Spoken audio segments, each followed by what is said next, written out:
NXT Stand and Deliver takes place this Saturday in Paradise, Nevada, which is the official name of the Las Vegas Strip, at the T-Mobile Arena.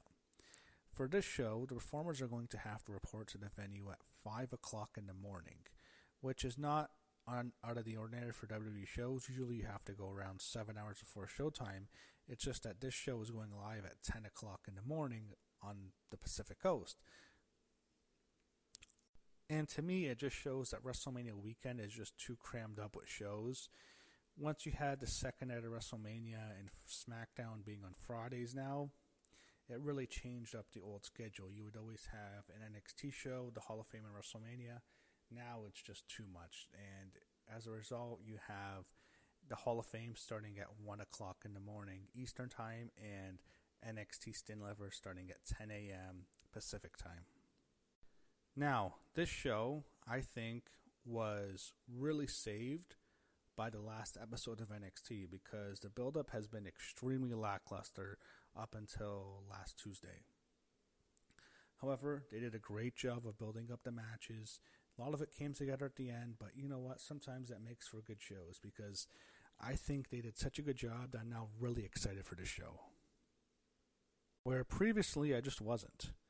Now, you have a countdown to NXT, Stand and Deliver, which is going to feature a match. I just find it funny that the NXT Countdown show, which is around 1 hour, I believe it starts at 12 in the afternoon Eastern Time, whereas WrestleMania has around a 3-hour kickoff show and they don't have a single match.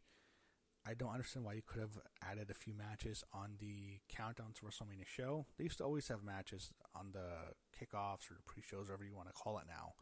But Stand and Deliver, you have a number one contender match for the WWE Women's Tag Team Championships, which will be defended on Tuesday's NXT show, which takes place in Las Vegas at the Fontainebleau Arena. I'm not calling it the Fontainebleau, whatever you call it. That match is going to have the winner, whoever wins this match, which is a fatal four-way elimination match, taking on the winner of the WWE Women's Tag Team title match at WrestleMania, which is Liv Morgan and Raquel Rodriguez, defending their titles against Bayley and Lyra Valkyria. So you'll get a match on NXT on Tuesday. For this match, we have the Metaphor, which is Jakara, Jackson, Lash Legend, going up against Fatal Influence, which will be Fallon, Henley, and Jacy, Jayne. I'm sure Jazmyn next will be in their corner. Then you have the team of Gigi, Dolin, and Tatum, Paxley, and I don't think Shotzi's in their corner because she hasn't been seen on TV in weeks. And then you have the newly formed team of the best friends in real life, and they're still on and off best friends on NXT. Cora, Jade, and Roxanne Perez, who supposedly, I guess, is still in NXT, even though she's on the main roster. I don't know. I'm glad Roxanne's at least getting a match. She might get two.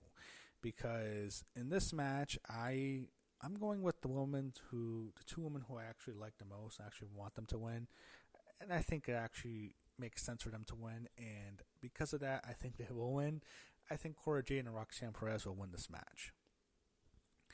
Look at everyone else. Gigi, Dolin, and Tatum, Paxley, they're not over very well. Tatum just hasn't really connected. Gigi she's been lost in the shuffle ever since the Toxic Attraction, the stuff at Mania Rose happened. She just has not benefited. Jacy's done something, but Gigi's just been lost in the shuffle and she's been hurt. So I think they're the least likely to win. Fallon, Henley, and Jacy, Jayne could win. I wouldn't mind it because I'd really like Fallon, but I think Fallon's headed to the main roster very soon.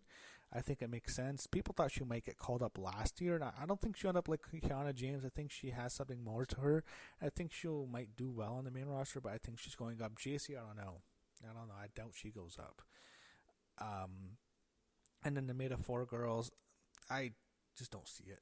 They had Lash Legend lose to Zarya a few weeks ago on NXT cleanly. I don't think they're getting pushed. So I just think it makes all the sense in the world for Cora, Jade, and Roxanne Perez to win. Roxanne's easily the most over. She's the best worker here. Cora, I think she's improved a lot. Some people don't like her. They think she just hasn't improved. She has had some injuries, but I like them as a team. I wouldn't mind to see them actually win the tag team titles on NXT because I think that'd be pretty entertaining to see them have a run, especially they can go to the main roster together as tag team champs, but it's extremely unlikely that they win on Tuesday. So I think whether it's Liv and Raquel or Bayley and Lara, they're going to lose on Tuesday. However, for this match, on the countdown to NXT Stand and Deliver, which I consider part of the show, I will watch it. I'm picking Cora, Jade, and Roxanne Perez to win. Now, the Stand and Deliver main show, we have a 6-man tag team match. We have the team of the family, the D'Angelo family, Chon D'Angelo, Channing, Stax, Lorenzo, Luca Cruficento, I don't know how to pronounce his name, and Adriana Rizzo will be in their corner, going up against the team of the Darkstate. I've infamously called them Retribution 2.0. You have Dion, Lennox, Cutler, James, Saquon, Shugars, and Osiris Griffin. One of them's going to be in there, I don't know. Unfortunately, the Darkstate's going to win. On NXT, you had a parking lot brawl, which I find funny. They're going from a parking lot brawl to a tag team match. I wouldn't mind them doing like some hardcore match. You already have some of that with the ladder match. You can have them just do a match where you don't have ladders. You can have trash cans, candlesticks, tables, stuff like that. But they do have a Cincinnati street fight scheduled for the weekend already. I just find it weird that you're going from a parking lot brawl, which was very entertaining, it's just a tag team match. But unfortunately, Darkstate's going to win. I think Lorenzo Stax, he's going to turn on the Don. He's going to turn on Tony D'Angelo. The betrayal is going to happen here, and Darkstate is going to unfortunately win. And I can't wait for these guys to get released because it sucks. This gimmick sucks. It's Retribution 2.0. I hate Darkstate. It's go away hate with me, but the family, I think they might do a Chase U, or they break them up, then they reunite them in a few months. I don't know. I think that might happen with the family, but unfortunately, Darkstate wins. Now we go to the NXT Women's North American Championship, which is going to be on the line in ladder match. No one's champion right now. It's vacant ever since Stephanie Vaquer gave up the belt because she chose to be the NXT Women's Champion, and she wants to give more opportunities. And for this match, we have the competitors here. This is the order in which they qualified: Zaria, Kelani Jordan, Sol Ruca, Izzi Dame, Lola Vice, and the woman who just came back on NXT. We haven't seen her in 9 months. It was so nice to see her back. She got such a nice reaction from the fans. It was genuinely the first official feel-good moment for WrestleMania week, and that was seeing the return of Thea Hale, who went on to beat Carmen Petrovic, who I thought actually probably could be in this match, but Thea had to win after her return. She's here. She's the fan favorite. The fans are going to be loving Thea. I just love watching her. Just watching her, it's like looking at like this tiny blonde girl acting like the Ultimate Warrior. It's just so entertaining to me, and she's so young. But do I think she's going to win? It'd be awesome if she won. She'd get a huge pop. I just look at who they're pushing right now. I've been paying attention. I would love Thea, but I don't see it happening. Zaria, they could go with her. I think she's probably the second most likely. She's not my official pick because they do like her. I find her very boring. I do not like her gimmick. I'm not into her. I don't like the pairing of her and Sol. I think Sol Ruca is just, their gimmicks are so different. They don't fit together. As for Sol Ruca, really like Sol Ruca. The one thing I don't see them putting it on her is they just gave her the speed belt. I know the speed belt means jack shit. It's just that they had her win. They could be taking her to the main roster because they don't have her just go beat Candice LeRae to win that belt. They could be pushing her on the main roster, and they might not be ready just to give her this belt right now. They might want to put on someone else. They might also want to have her go for the NXT title. So I don't see it being so. I think she has a good chance. I would say she is probably the third best odds. As if I were in Vegas making the odds, I'd give her the third best odds. I don't see it, but I think she has a shot. Kelani Jordan, I don't think so. She was already the first NXT Women's North American Champion. I thought she had good reigns. I love the match she had with Sol Ruca. I want to see them feud again, Kelani and Sol, because they had such great chemistry. I freaking love that match they had last year at one of the PLEs. But I don't see it being Kelani. Lola Vice, I really like a lot. I think Lola Vice is great. She has a great look. Her ring mask stuff isn't too bad. She incorporates a lot of MMA stuff, but I don't see it going to her. I'm sure there's going to be a spot in this match where she goes to the top of the ladder. Instead of going for the belt, she shakes her ass. The fans go crazy. I'm sure we'll get that spot. But I'm going to Izzi Dame. I think they've really been looking at her. They've been pushing her. They like her look. She looks like someone who can kick your ass. I think they want to push Izzi Dame, and I see her getting this belt, and also because Jakara is the NXT Women's Champion, I think they want a contrast in which they have a dominant heel champion as the mid-card champion. I don't think they want two baby faces, so I'm going with Izzi Dame to win the vacant NXT Women's North American Championship. Next, we go to the NXT Tag Team titles. Nathan Frazer and Axiom. For Axiom, defend their belts against Hank and Tank. So for this match, I'm sure it's going to be great. Hank and Tank had a really fun gauntlet match, and for Axiom's impossible. They're incapable of having a bad match. I'm sure it'll be very entertaining. There'll be a lot of close near falls. They've had some great matches on PLEs. They had an excellent match last year with Chase U, who by the way is back together, which is awesome. I think we'll get a segment with Andre Chase on the show. If not, we'll see him on Tuesday in Las Vegas. We'll see him in Vegas either way, but I think they'll officially reunite Chase U on the Vegas show on Tuesday. That's getting ahead of ourselves, but I just wanted to bring that up because it was a big thing that happened on Tuesday, this past Tuesday with NXT. So that's going to play into what we see this weekend at least. I think Axiom's going to win. I like Hank and Tank had a damn good match. I think it's better just to keep building up their momentum, but I just feel like right now Axiom's going to hold on. They could go with Hank and Tank because maybe they want to bring up Axiom. I don't think they'll fare well on the main roster. I think they'll end up like DIY, who are much bigger stars in NXT than they were, but their size is just, I think it's just going to be limited on the main roster. Look at them compared to the Street Profits. Look at them compared to, even a team like A-Town Down Under. It's a huge size difference. If the Usos ever got back together, that's the problem they're going to have. The New Day even, I just don't see it really. It's too bad because they're such a great freaking team. I really want to see them win this match. I think they need to stick together. And Hank and Tank will eventually win the belts. They'll build it up well. It'll be like Chase U in a way. Keep going back to them. But when they got the belts, it was a great moment. They didn't really go much further after that. I think Hank and Tank will get their moment eventually, but right now, Axiom retains. Next, we go to the NXT North American Championship. I think this is a lock of the night. You have Ricky Stanks defending his title against Ethan Page. I like Ethan Page. I think he's probably one of the best heels in NXT right now. I enjoy his work. I think he's a good, cocky, arrogant heel who the fans can easily hate, and I'm enjoying what he's doing. Ricky Stanks, however, is not losing this match. He's not losing his first PLE. They made such a big deal of getting him, Ricky Starks, now Ricky Stanks, and changing his name, giving him the belt. They're not having him lose right away at WrestleMania weekend. Stand and deliver, it's Ethan Page. Ricky Stanks is going to win. Love a good match, I'm sure. I'll get a lot of heat. I'm sure I'll get Choney fumble chants, and for the Vegas hardcore wrestling crowd, I'm sure we'll get all those chants, but Ricky Stanks is going to win this match. Next, the NXT Women's Championship defended in a fatal four-way match. We have our champion, the extremely popular Stephanie Jakara, and her gear, which was very popular as well. She's defending her belt against the beautiful madness Julia. I just have to say, I don't mind Julia with blue hair. I like her better with blonde hair. I'll just say that. You also have Jada Parker, who's also very popular, rising star, could go to the main roster soon, and the woman who joined NXT not too long ago, as we all expected she would, Jordynne Grace.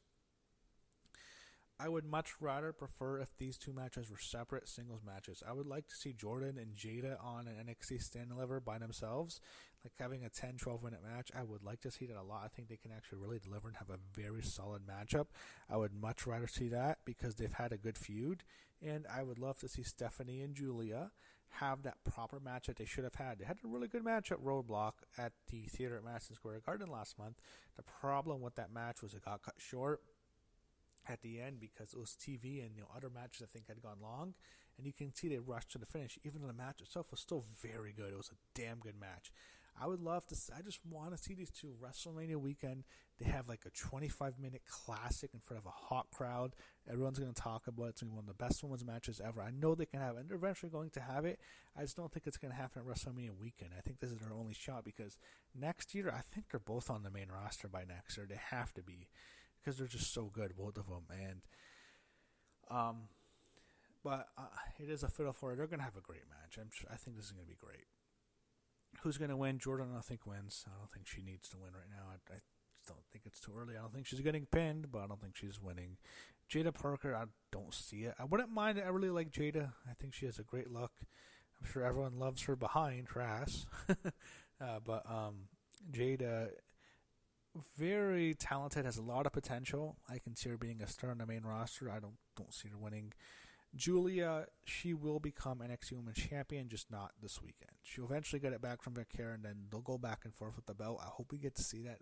They'd be crazy if we don't get this long-term feud between the two of them. However, Julia doesn't make sense for her to lose right now. I don't think she'll get pinned. I think most likely Jada Parker gets pinned, and I think you can see who I'm going to pick for NXT Women's Championship match. A woman who will retain her belt is Stephanie Jakara. Stephanie Jakara is not coming into Las Vegas. She is so over.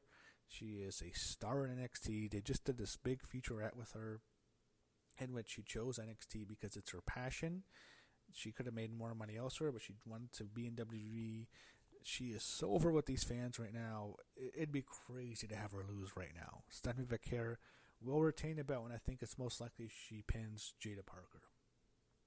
And now, our main event, and I'm going to be honest, this is, of all the matches, this is probably my least anticipated match.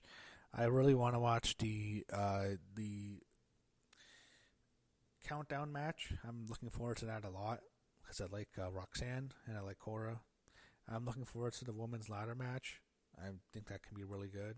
I like almost all the women in that match. Okay, the Darkstate match, I'll say that this match is more anticipated than that. Even though that match has some anticipation because you could have Lorenzo turn as I expect. The tag match, I'm way more excited than the main event. I think that can be a great match. Ricky and Ethan, I'm more excited than this, and I'm certainly more excited for the NXT Women's Championship than this. I'm not that hyped for this. You have Obafemi, who I think's been a very solid champion, taking on Javon Evans and Trick Williams, and I think the Javon and Trick, unfortunately, have been exposed. Javon is a very talented wrestler. He's a great high flyer. He's going to do a lot of great spots in this match. However, he has no personality. He's not ready to be champion. He is awful on the mic. He is just not ready. I saw that promo on NXT. He's just not ready for this. Trick Williams, I think, has shown me to be, and unfortunately, they might put it on him. They're not going to put this on him, but they might put like a world title on him on the main roster because we see what they're doing with Jey Uso.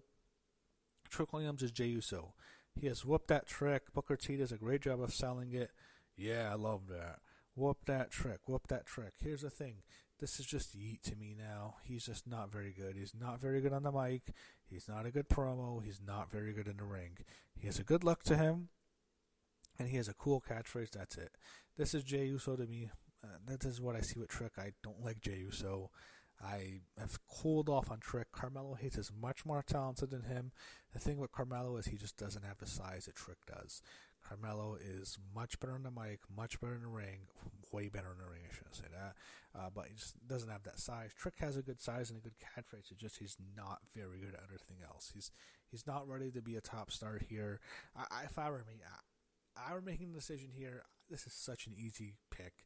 Obafemi has to win this match. He's a very good champion.